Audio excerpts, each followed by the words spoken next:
Hi, my name is Rachael Marie. I'm an art director and illustrator. From about 3rd grade on, I was homeschooled. The last memory of school that I have was in 2nd grade. I got to do this little painting of a swan. It won an award and got up on the wall. And it was ever since that moment from drawing that, I brought it into my homeschool. One of my favorite shows, it was called Pappy Drew It.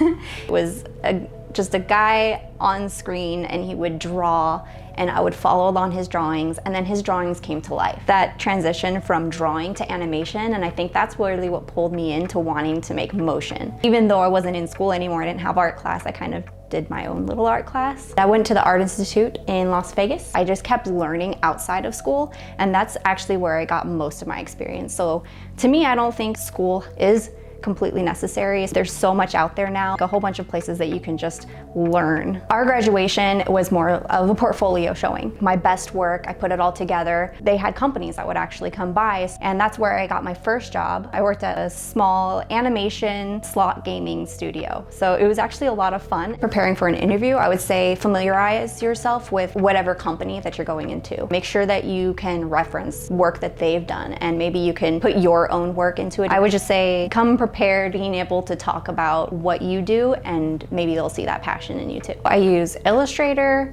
Photoshop, After Effects. Those are probably the 3 main ones that I use. I suggest learning all of those, as many as you can, especially for Adobe. A lot of the interfaces are similar. I worked in slot gaming, online slot machines, and I was making fun animations. Then after that, I worked on a small animated film. That was one of my last jobs in Las Vegas. Then shortly after, I moved to Baltimore. Actually just did freelance there for a little bit. Wanted to try out a bunch of different things. I worked for a television station, doing some on-screen graphics and stuff for them. Worked for a real estate company. I was an art director there. We worked on some of the websites and social media. From there, then I have my current job. I do digital marketing and work in social media. I do a lot of animations, a lot of design, illustration, I mean, pretty much anything you can think of. One of the biggest challenges is in 2016, I was diagnosed with type 1 diabetes. As soon as I had gotten a new job, there was a lot more to it because it was my first position as an art director. I really wanted to prove myself. And at that time, going to the hospital, trying to maintain healthy blood sugar levels and figure all this new stuff out, and I have to give myself insulin.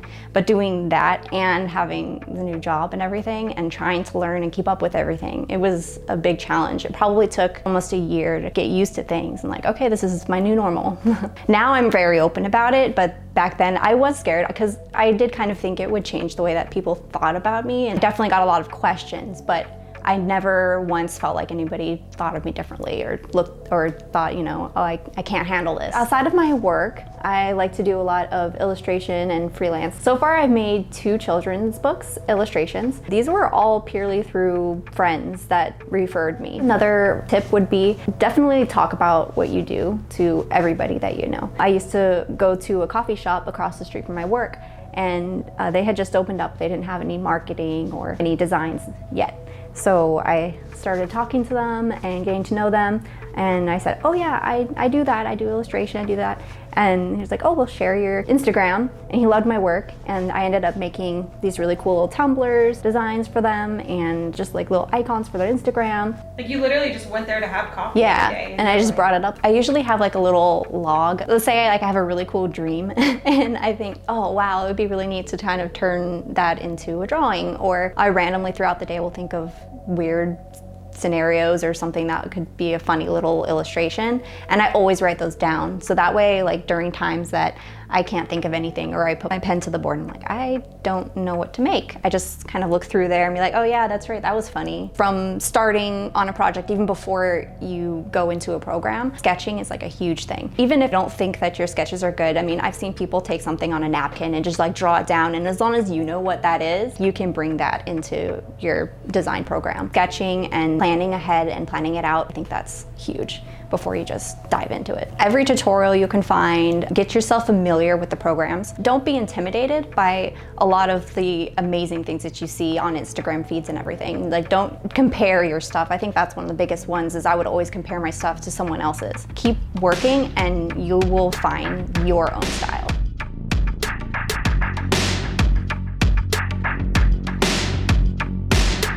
Hey guys, thank you so much for joining us on this week's episode of Stay Creative.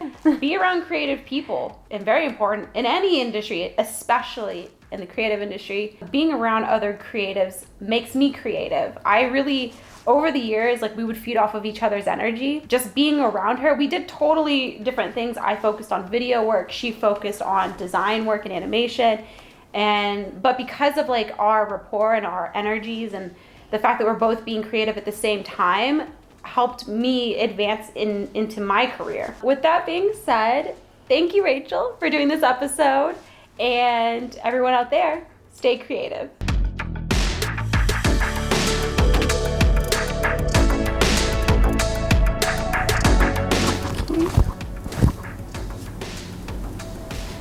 Miles is like, what you doing? Baby. So this is Miles. He is my coworker. Oh no, hey puppies. It's okay. Close them now. Oh my God. What do you want me to do? Not have my phone? It wouldn't hurt.